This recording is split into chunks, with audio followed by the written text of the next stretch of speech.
All right, well, good day, everyone. Let me swap out of the Octopost deck and into my own. All right, so we have an hour together, and I have timed the presentation portion of this to come in at roughly 30 to 35 minutes to leave plenty of time for questions and answers, so that we can make sure that everybody gets a little something out of this. And today I want to talk about dominating social selling in the coming year. And social selling has really become sort of a little bit of a cliche term, but in general, I do think it is something that companies, at least in the work that we're doing, we're finding companies and their sales forces are really starting to discover and become very interested in. It seems like over the last few years, with social media really rising to prominence, marketing departments have been very quick to grab onto social media as a selling tool, but their sales departments have lagged behind. At best, maybe they're using LinkedIn. But I'm starting to see a real turn in that shift, and we're starting to see more and more that salespeople are beginning to realize there's some power here.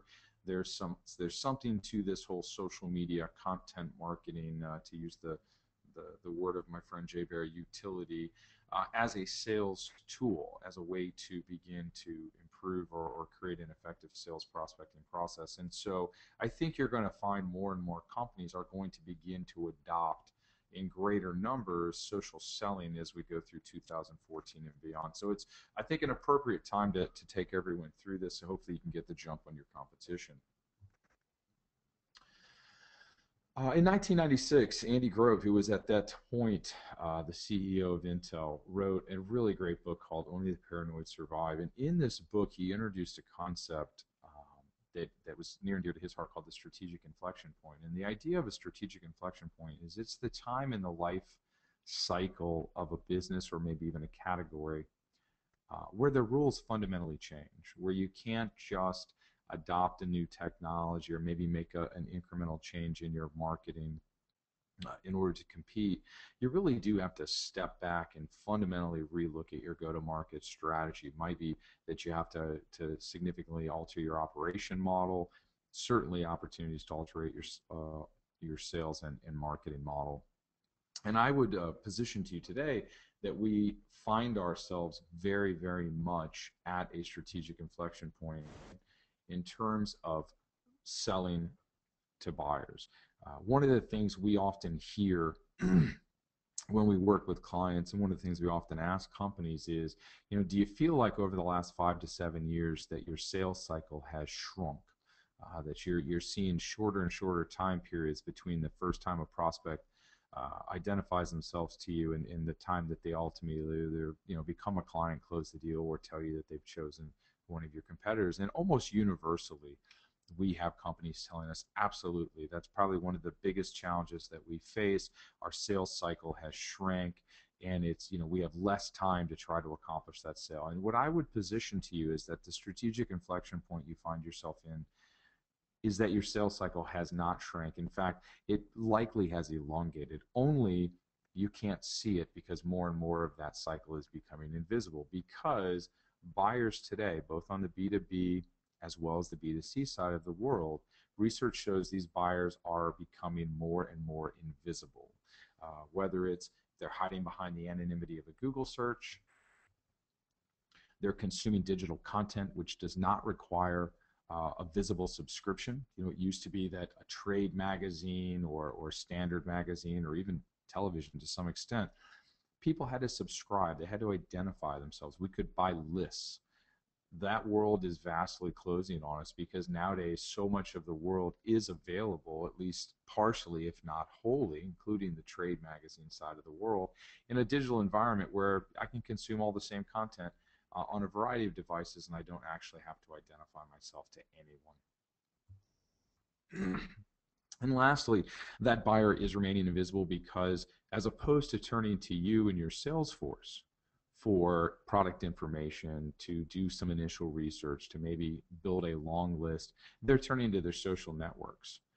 They're turning to LinkedIn, to Facebook, Twitter, Google, and they are looking to their network. They're crowdsourcing, if you will, recommendations In fact, just before this call, Daniel and Mark and I were talking. There was a particular LinkedIn group that I'm a part of where somebody was asking a question about social analytic platforms, and I, instructed that I was sharing with them that they might want to make sure they check that conversation out because some of the people were talking about Oktopost as one of those platforms.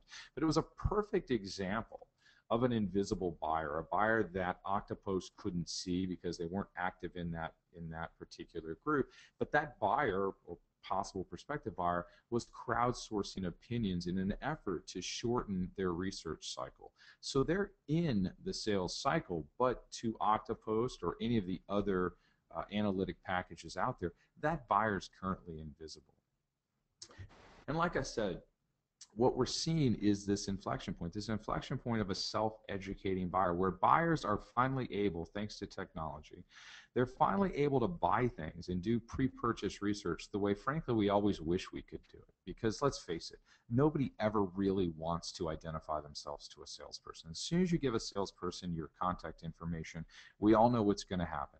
That salesperson is going to bug the living bejesus out of you until you either do one of two things. You're either going to buy or you're going to die. And that's the only two ways you get out of the database. It's the only two ways you get out of the follow-up cycle. You're either going to buy from them, or you're going to buy from their competitor, or you're just going to literally die. They're not going to let you out of the cycle, and buyers know this. And so we loathe turning over that contact information.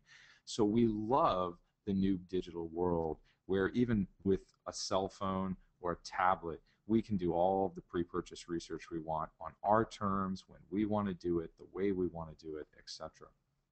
In fact, research shows, regardless of which side of the house you look at, on the B2C side, Google's ZMOS study showed 70% of consumers are doing product review research before they ever make a purchase. On average, they're looking at 10.4 different resources before they make any purchase. That varies from, I think it's like 5.2 for something as simple as a restaurant reservation, up to a little over 18 for an automobile, which is obviously a very high involvement type purchase. But on average, 3/4 of them are consulting at least 10 or more destinations, digital destinations, before they make a decision. And then it's no different on the B2B side of the house. 77% of B2B buyers say they conduct research before contacting a salesperson.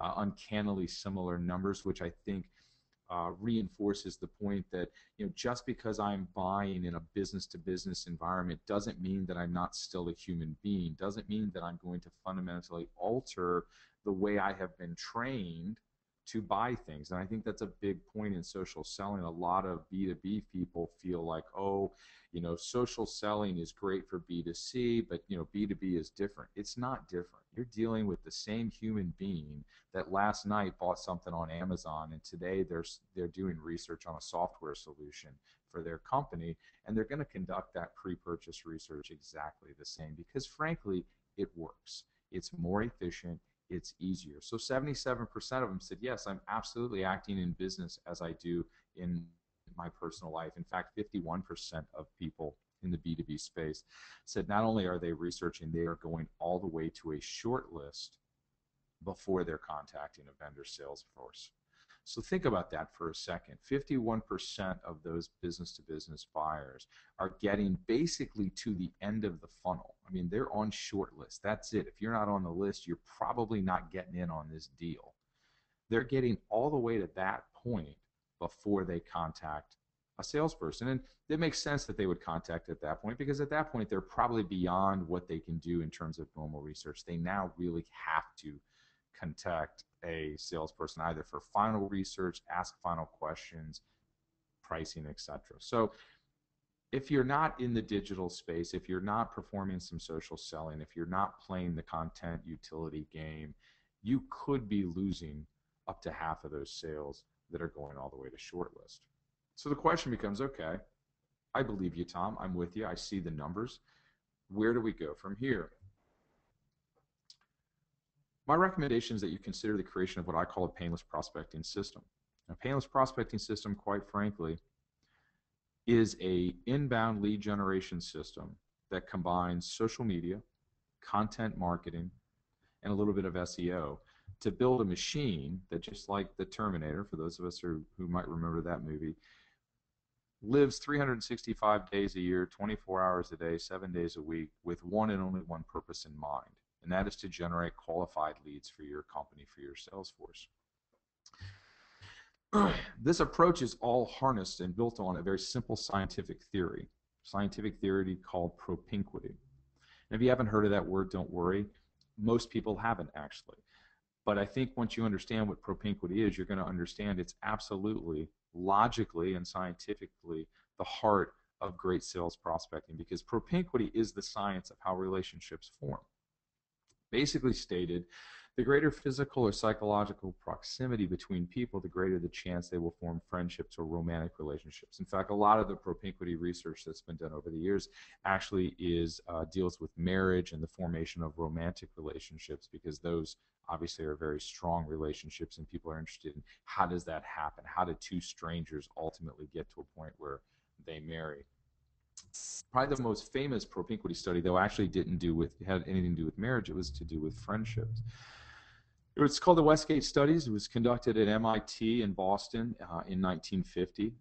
There was a new student housing complex called the Westgate, hence the name of the study. And it was a very small complex. It was two-sided, I think eight apartments on either side on 2 floors. So not a huge complex. And what the researchers wanted to understand was, at the end of the year, who would become friends? How would friendships form? Where would those people live? What would their proximity in the complex be? And again, it's a small complex, so one would almost assume that there wouldn't be a tremendous amount of differentiation, because it's not like it was a big, tall skyscraper or something. In fact, at the end of the year, though, the students who form the closest friendships, the best friends, if you will, by pretty much across the board, live next door to one another. If they didn't live next door to one another, one of them lived near the stairwells. And what this reinforced to the scientists was this idea of proximity, this idea of, if you come into contact repeatedly with a person, or in the case of marketing, a stimuli, a piece of content, or a member of a company, like a salesperson, it is that repeated interaction that creates a direct causal relationship to the formation of a relationship. To put it in sort of layman's term, think about it like this. Propinquity says that as you become or form relationships with people or content or brands, at first you become aware of them. That's the first maybe a few times you run into them. As you run into them more often, you get to know them. You get to know things about the brand, about the person. You get to understand the thinking of a company through its content. And the more you get to know about that company, that person, the more you can have the opportunity to find things you like about that person, that brand, that company, that salesperson. The more you get the opportunities to, again, continue to engage with them, the more you find more things you like. Ultimately, you find enough things about them that you like that you choose to buy from them, if and when the time comes that you're ready to make that purchase. That person achieves, or that company achieves, what I call top of mind preference. They are the preferred provider. If you have the opportunity to single source, you'll simply call them and buy. If you have to roll through some sort of an RFP or competitive bid process, that company will absolutely be in the bid process, and chances are they will be in a most favored nation status. They will be a top of stack company that you will do what you can to try to give them the edge in the sales process. This is propinquity, and this is, again, the scientific underpinnings of how relationships form. And it's absolutely something that we as sales and marketing people can leverage to dominate social selling, to dominate content marketing, and to basically build a painless prospecting system that will generate additional leads for us that are qualified, that are ready to buy, and that we know a whole lot about. Now, to start with this process, you first have to identify the propinquity points, and this is the first step in any great social selling strategy. You really want to understand, where is it that your prospect turns to for information regarding pre-purchase decisions?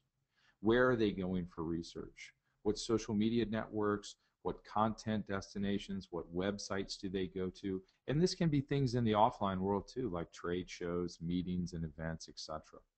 But you want to sit down, and there are a number of ways and techniques to define the full expanse of propinquity points. Outside of just simply the first step, sitting down, and if you're paying attention to your prospects and your industry, you ought to be able to write down a handful just because you know them. But beyond that, I want to show you one simple technique that you can leave this webinar today and you can apply this afternoon to start to take you towards the identification of propinquity points. First is social listening. If you have the opportunity to use social listening software, a Radian, a Sysomos, etc., use it to find lists of people who are talking about your product, who are asking questions about your product, who are talking about your brand, your competitor's brand. What you want to do is you want to mine this information to begin to build a list of people that you can then follow in social media. The easiest way to do this, Twitter. Twitter is an open public default, unlike Facebook and LinkedIn, where in order to see what you're doing or saying, I have to actually get your permission. Twitter defaults to a public unless you set it to private, which most people don't. And what this allows you to do is with just, you can do this within Twitter, create your searches. Create your searches for keywords, create your searches for your brand, competitor's brand, etc. What I like to do is I like to create that search inside of Hootsuite or TweetDeck, because I can make that a column that is always constantly going out there and searching. And then as it finds new people, I can just click on that person and I can create a Twitter list. If you don't know how to create a Twitter list, just Google it. There's lots of helpful posts out there that'll show you how to do it. But once you've created that Twitter list of people, then you can load that list into your Hootsuite or your TweetDeck as a separate column. And then all you have to do is just watch. And this is actually a very good task for an intern, a receptionist, somebody who maybe isn't fully utilized during the day, has some free time. It can even be a good thing to do for your salespeople, because sometimes your salespeople aren't always 100% utilized. Basically what you're doing is you're looking for tweets, in this case, that have links that have been shared. Okay, and you can do the same thing in LinkedIn. Those of you that maybe aren't Twitter users but you're big LinkedIn users, go into the groups if you're a big user of groups, or if you just are have a big network on LinkedIn, or you can even just go and search in the public areas of LinkedIn. Look and find the people that are good prospects, and then pay attention to what they're sharing. Pay attention to the links, and what you're really looking for is what are the underlying resources that they are sharing, because what you want to do is build a very simple spreadsheet. Each time you find a new content destination that's being shared, you simply add it to the spreadsheet. Each time you find it thereafter, you simply increase the number of shares by 1. You can maybe even give yourself a little note as to what exactly that website is or that digital destination is. And after 2 to 3 months of doing this, what you're going to have is a spreadsheet that looks a little bit like what you see here on the screen, where you're going to start to understand which sites really represent a target-rich environment. And by that I mean, you know that there are people that are within your target set that are reading at that site. You know they must value the site's content because they're sharing it, and you know that if you can get your content inserted into that site, you increase the opportunity for virality of your own content. In other words, you want to blog for other people as much as you blog for yourself. This also gives your salespeople a really good target list of where they might want to hang out, because there's a lot of conversation in social prospecting that can occur in the comments section of posts and articles on these various destinations. So what you're doing is you're using a very simple approach to help you understand and quantify where is it that my target prospect congregates online. Where is it that I can go and have a possibility to interact and begin to create that propinquity. Now, once you pull together all of your propinquity points, oftentimes you'll have somewhere between maybe 20, 30, sometimes more. Ideally, I think you want somewhere between 15 and 30, depending on how you classify them, depending on how big of a staff or a team you have to really participate actively in those various points. And that's something you'll have to set at your own individual company level. But you're going to have 2 types of points. The first type you're going to have is an embassy. And an embassy, as the word would indicate, is a place you're really going to put down roots. A lot of times that's going to end up being a social media site. Sometimes that will be a website. especially if it's a highly trafficked website where there's a lot of commenting going on. So there's almost a community that grows up around that website. But more often than not, your MSCs tend to be your social media. So it might be a group on LinkedIn, might be a group on Facebook, might be a Twitter chat on Twitter, or same thing, a reoccurring hangout on Google, etc. But it's a place where you've identified a target-rich environment where there's a lot of activity, a lot of conversation going on, and where you have an opportunity to go in and participate at a heavy level. And if some of you are in more very niche markets, this might even include internet forums, which are often overlooked but incredibly powerful social selling tool. So you're going to go in and you're just really going to be a good neighbor and a good citizen. You're not going to be constantly trying to sell. You're going to be constantly trying to help. For me, there's a private Facebook group that's full of tourism destination marketing directors. My company does a decent amount of work in that space. So it's a very target-rich environment for me. I spend a lot of time in that group just being helpful, answering questions, trying to point people in the right direction, trying to help them think through problems they might have, offering my opinions and my advice. Everybody in the group knows I'm a consultant. They know that's what I get paid to do, but yet I give of it freely. I'm a good neighbor. So what happens is two things. Number one, a lot of times when those folks do have things that they can throw my direction of a paid variety, I'm top of mind preference, and so I get the phone call, or more often than not, a message through Facebook. But more importantly, I also get to hear things that other vendors don't get to hear. I get to hear when a particular client is having a challenge with social selling. I get to hear when they're having a challenge with how do we get more meeting planners to our destination. I get to hear something that other vendors that do what I do don't get to hear. And from that, I can then take the first step to open up a dialogue between myself and that individual to say, hey, not sure if you realize it or not, but my firm's really good at that, or I just wrote a book about that. Let's have a private conversation. I've now got a prospect, a lead that's very visible, that's identified, that has a need that I know that I can fulfill, and I've already coming at it in a warm, friendly environment. It's not a cold call. I already have at least some level of familiarity, all because I simply chose to be in this embassy and to make this a place where I was going to spend my time, basically being a good person and engaging in social selling. Now, obviously, as you can think, that takes a lot of time, and so you don't have but maybe a handful of those. Myself, I might have 3 embassies. More often than not, you're going to have an outpost, and an outpost really functions a lot more like a hotel. An outpost is a website, a blog, a digital destination where you have determined your prospect is congregating, where they value information, where they're looking for information, where they likely share that information. And you're going to try to find the opportunity to publish your content on that platform. So here you're looking at a copy blogger, which is a blog that is very, very well renowned in the social media, social selling space. My analysis shows that this is absolutely a propinquity point for me and my prospects. So periodically throughout the year, I will publish content here. And as you can see, the content gets a lot of legs. There's 38 comments. It was tweeted 800 some times, 180 something likes, 140 G plus ones, 342 shares on LinkedIn, and 193 on Buffer. So huge amount of virality. There are a lot of comments, a lot of opportunity to engage, all because I simply put a piece of my content on their site. And this is what you do. You treat, a lot of people get caught up in this, in the content marketing side of social selling, and they think, I just need to put a lot of content on my blog. I need to focus on my website. I would say to you, flip-flop that. I post on my own blog once a week. I write actually a lot more content, create a lot more content for other people's platforms than I do my own. And here's why. There will always be people in the world who are very, very good, far better than you, at creating communities and audiences that you can then tap. We used to call these people publishers, but in the digital world, they can be anything. This gentleman here, Brian Clark, who runs Copyblogger, has amassed a huge audience that's a very target-rich environment.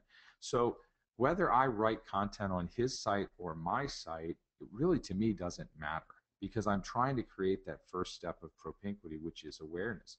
Additionally, within this post, there are links back to my site where they can then continue the conversation with me, continue to learn about me, continue to have a higher degree of propinquity, which moves them down closer to the buy side of the propinquity spectrum.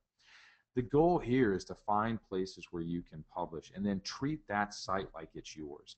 On the day you publish great content. Don't just copy and paste something. Give them good, largely unique content, and then make sure you're there to comment back when people comment, to answer questions. You treat their content like it's your content. It does two things for you. Number one, it creates selling opportunities. If someone asks a question on this post, they're interested in the science of relationships, which this post is all about, propinquity. That person, if they're interested in that, they're interested in what I have to say. They're interested in possibly what I have to sell. So why wouldn't I want to engage them in a friendly conversation that serves as a warm lead? If they're asking questions, again, they're interested. So you don't just want to post content and then just run away. Be there, be present, take the opportunity to use this as a lead developing source for you. Secondly, the owners of these websites appreciate it. Far too many people just want to take advantage of the opportunity to get their content in front of eyeballs, and they don't really treat the site like it's theirs on the day they publish. These owners will appreciate you taking the time, and what that's going to lead to is them allowing you to publish more frequently on their site, and that's exactly what you want. Now, as you probably imagine, content is very key to any social selling strategy. Far too often when I talk to people about social selling, the first thing they want to talk to me about is, well, how do I use Twitter? How do I use LinkedIn? They want to talk about these platforms, and they want to talk about this active prospecting. That's really, and we'll get to that, but that's really a secondary thing. This is all based on content. Content is the door opener. Content is the way to get somebody to first begin to identify themselves, either by clicking on something, reading something, sharing something, engaging over a piece of content. Content is the way you start a conversation in the social selling space. Now, you don't always have to create it. You can curate it. There's a lot that you can do just curating great content. Be the person that finds the really helpful content and then shares it out on Twitter and Facebook and LinkedIn or on your own corporate website or blog. There's an enormous amount of value to that, but that's fairly straightforward and easy. What I want to talk to you about is how, when it comes time to actually create the content, which you will need in a social selling space, especially if you're trying to provide helpful, relevant content that helps this self-educating buyer actually educate themselves, because you're going to be creating content that answers the questions that they have, because that's why they're going to come to your content. That's why they're going to read it. That's why they're going to value it. It's why they're going to ultimately identify themselves to you and allow you to begin the selling process. You're going to have to create, not just curate the content. This often seems very overwhelming to people. They find it very difficult. They don't see how they could possibly do anything more than they're currently doing. And the answer is you can, but you need a system. System is based on two principles. First, content ecosystem planning. When I talk to companies about creating content, they always want to tell me about their blog post, their YouTube video, their podcast. It's always in the singular. We fundamentally think about content creation at the wrong level in this space. We think about it in terms of a singular piece of content. The key to winning this social selling race, the key to creating massive propinquity, is that you have to think in terms of an ecosystem. You never ever produce anything once. For instance, today's webinar is being recorded. That's great. Not only does it give Oktopost an opportunity to send you something to say, hey, here's the notes, and by the way, now I have some contact information with you. More important, they can now use this as a piece of content on their own website in its entirety. They could slice it up into a small, like, movie trailer type of approach and use it as a lead generation tease. Doesn't this look really helpful and interesting? If you'd like to see the full webinar, please click here to get a link downloaded, a link sent to you where you can download the entire thing, and now the webinar becomes a lead generation. It takes them an additional 15 minutes to do that.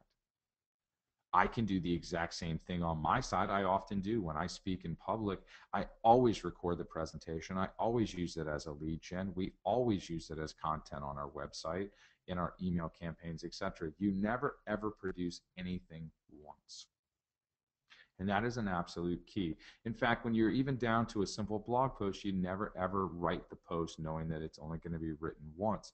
So, good example here. Here's an original blog post that's a real live post on our site. In the book, I talk a lot about using voice to text software in order to help you write more content, because it allows you to do things like record a post while you're driving to and from work, and then your computer transcribes it, you clean it up a little bit, bingo, you have a post. Much simpler. So in this post, we talked about the various options, software that was out there. We talked about some of the benefits, the fact that, this really alleviates some of your traditional downtime, like driving to and from work. But it's also a great tool to overcome writer's block. One of the things I found in using it is that a lot of times staring at a blank piece of paper, I can become befuddled. But, if I just turn on the recorder and start yapping, eventually some good stuff comes out. Great, simple, very helpful post. But we didn't stop there.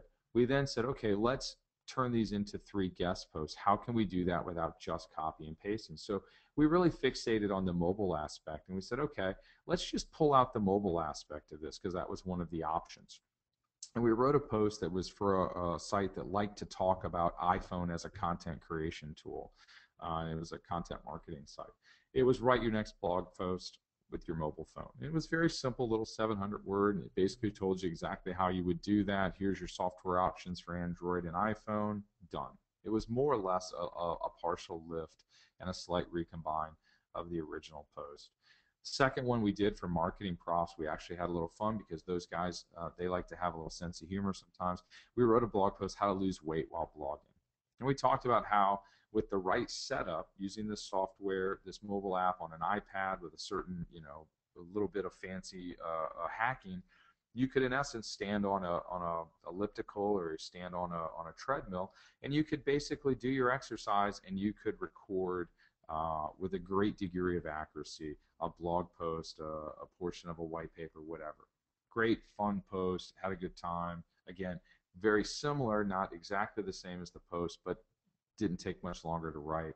And lastly, we focused on, hey, let's just talk about this approach as a way to beat writer's block. That's a big topic that a lot of the websites that we post to were very interested in, because it's a common challenge for content creators. It took us 2.5 hours to create the first post. It probably took another hour to create the additional 3. That's how you create enough content. Second thing is, you have to think in terms of, again, this big ecosystem. So the goal is, you want to create big, hairy pieces of content, ebooks, white papers, buying guides, whatever it might work in your particular industry. And you want to create those big pieces, but you want to create them in a way that they can then easily be broken down into guest posts, into articles, into podcasts, into conference presentations that can then be turned into webinars, that can be turned into everything else. So many people don't do that. Try to think about creating content that's modular. For instance, if you see my book, you'll see very quickly that it's in 4 unique sections. Each section stands alone on its own. You really don't have to have the rest of the book for it to make sense. Within the sections, the chapters, by and large, stand on their own. You don't necessarily have to have the other chapters. And even within the chapters, there are very clear sections that, again, are very compartmentalized. They certainly build off of one another, but they also can stand alone as an individual blog post, etc. And that's a really big point to get to, is that modularization. You have to create your big content in a very modular manner. So for instance, this particular chart you're looking at is a very common content production and destruction point of view. It's how a lot of people do it. But there's one really big, huge mistake with this chart. Namely, the arrows were pointing the wrong way. In the previous slide, all the arrows were pointing away from the cornerstone content. And in fact, they should be pointing to the cornerstone content. The way to create more content is not to create a huge piece of cornerstone content and then figure out how you're going to break it apart. The way to do it is to figure out, where am I going to break it apart? Where am I going to post it? What Propinquity locations is it going to go to? What are their editorial points of view? What are their content needs? And really think about what each individual piece or post or podcast or whatever is going to be. We actually will write it on paper and put it up on a wall. And it literally creates like a puzzle. And then what you try to do is figure out how can I reverse engineer all this into one or maybe two major content pieces. Oftentimes it never works out perfectly. You end up having to create a little bit of filler content just to make it all work together nicely. But that's okay, because you're going to end up creating overall a lot less content. The beauty of this is once it's built, it can be disassembled so much easier. In the preceding slide, if I hand somebody an ebook and I say, hey, here's a list of places, go break this apart and put these as blog posts or podcasts at these individual content locations, that person has to be a pretty good writer. They have to have a pretty good understanding of editorial points of view, and they really have to be a fairly talented individual. Under this modularized approach, that person really doesn't have to be all those things, because again, you've built the content to be disassembled, so it's actually fairly straightforward. You might have to at most put little sticky notes and go, this one goes to marketing props, this piece over here goes to Copyblogger, this section here goes to Salesforce, etc. Really a much simpler, easier way to create a ton of content without killing yourself or living at your office. And lastly, I think the most important thing in social selling, and it's I think the single most overlooked aspect in social selling and in social media in general and content marketing, it's all about the click. Everybody's worried about the click. Everybody talks about the click. All the reports are about the click. But and while the click has a role, and I'll talk to you about that in a second, more importantly, you need to be able to understand the difference between a click and a conversion. Because at the end of the day, as salespeople, that's what we need. We need we need conversions. Clicks are great. They create awareness. They may start the propinquity process, but the conversion is really what we're looking for. Now, the screen grabs you're about to see from here are all from Oktopost. If you're not an Oktopost user, you might not recognize them.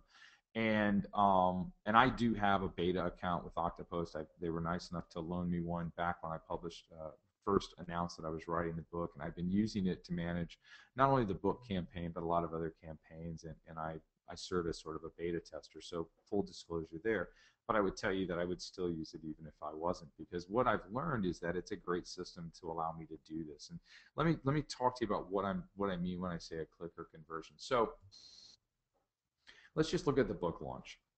This is the book launch campaign that's been running since April through mid-October when the book actually published. And what you can see is that we've had a total of 497 posts, we've had 18,200 clicks, and we've had 58 conversions. And what's really interesting about this is if you look over here, you'll notice that most of our posts, so we had a lot of activity in the beginning, which makes sense. We were announcing the book. We had some bursts in the middle, and then at the end we have a little burst because the book published. But look at our clicks. If we were just paying attention to clicks, there's some dips there, but it's a fairly consistent. Our posts were getting clicked on. But if you look at conversions, you see our posts were not getting us conversions. Now, in some cases, that's okay, because we also had a secondary marketing goal. These conversions here are people who subscribe to our newsletter. But we had a secondary goal, which was to get people to pre-order the book. And so, a lot of these clicks did result in pre-orders as opposed to signs up for the newsletter. But even still, the difference between a click and a conversion, not only does it show you the effectiveness of your campaign, but what it more importantly does is it helps you determine where to apply your limited social selling resources. And this is the part that will really help you dominate and not just participate in social selling next year. So what you're looking here is a click versus conversion report, and these are just a small sampling of the various posts that we sent up on the book tour campaign over the year. And I've highlighted 3 of them here. Been waiting 6 months to send this tweet, so excited.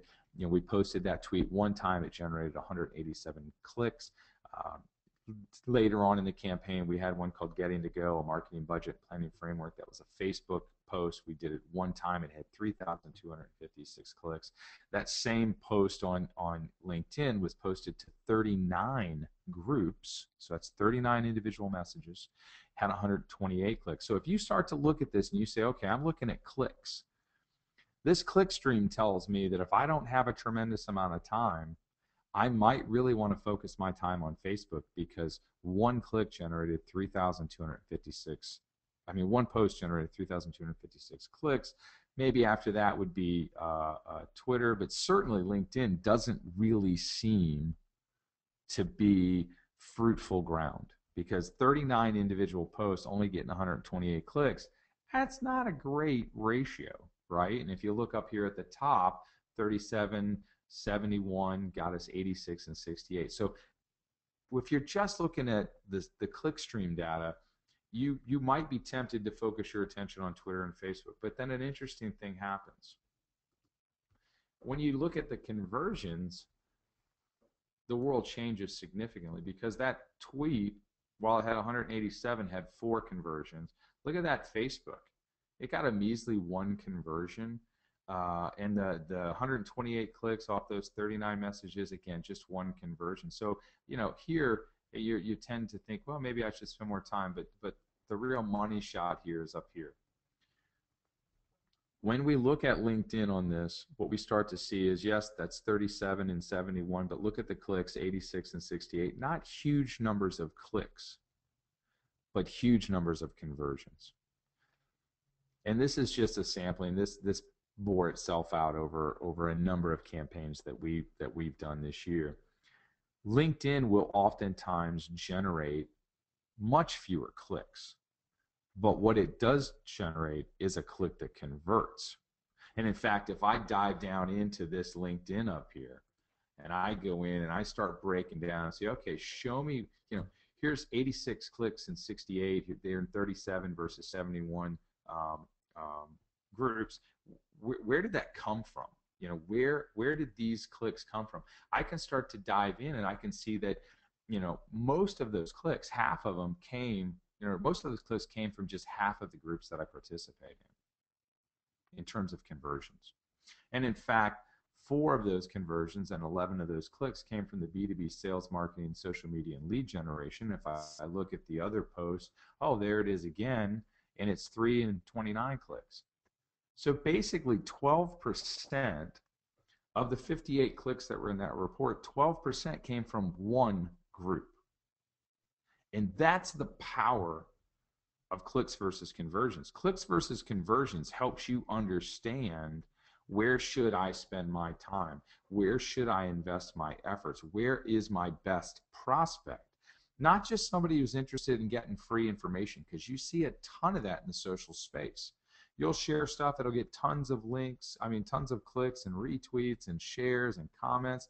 But what you're seeing is people that are just interested in free information. Where the rubber meets the road is when you put a CTA, a call to action, in there and somebody completes that call to action. And that's the power. That's how you dominate. You go beyond the click, because that's where most of your competition is at. They're analyzing at the click level, and they really don't understand what's converting and what isn't.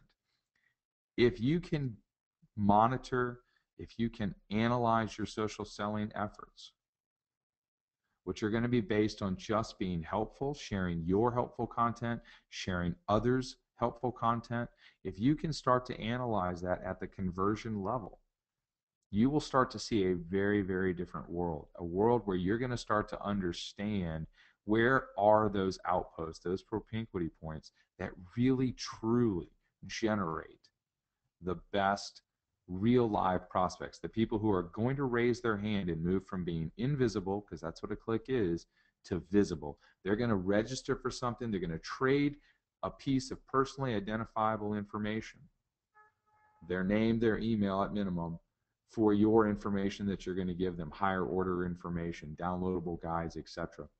And that is gold, because then once you have that information, once you have someone's email address, you can then start to do Google searches against that email address. You can start to use things like Reportive, which will start to give you their social platform. Digio, D-I-G-I-O-H, is another one where you can, if you get their email, it'll automatically say, hey, you've got this person added to your list. And by the way, here's their Twitter, their LinkedIn, and their Facebook to the best of our knowledge. You can then put that into your CRM. You can then begin to start to monitor that person on social channels. You can begin to look and find opportunities to engage them via social channels. And that's going to set the stage for you to then move to a true selling proposition standpoint, because you're going to start to hear more about what they need. You're going to start to have the opportunity to talk with them, create relationships, and begin to set the sales hook. And that, folks, is how I think you put together social media with content to dominate social selling in a way that will place you ahead of your competition. We are going to have, I've left 14 minutes for Q&A. If we don't get to a question that you want, you can surely send me an email right there at Tom. You can find me on Twitter, and if you're interested, there's the book, and you can actually go buy that. It dives into social selling and all of this in a heck of a lot more detail than I could ever cover in a mere 45 minutes. And with that, I will turn it back to Mark.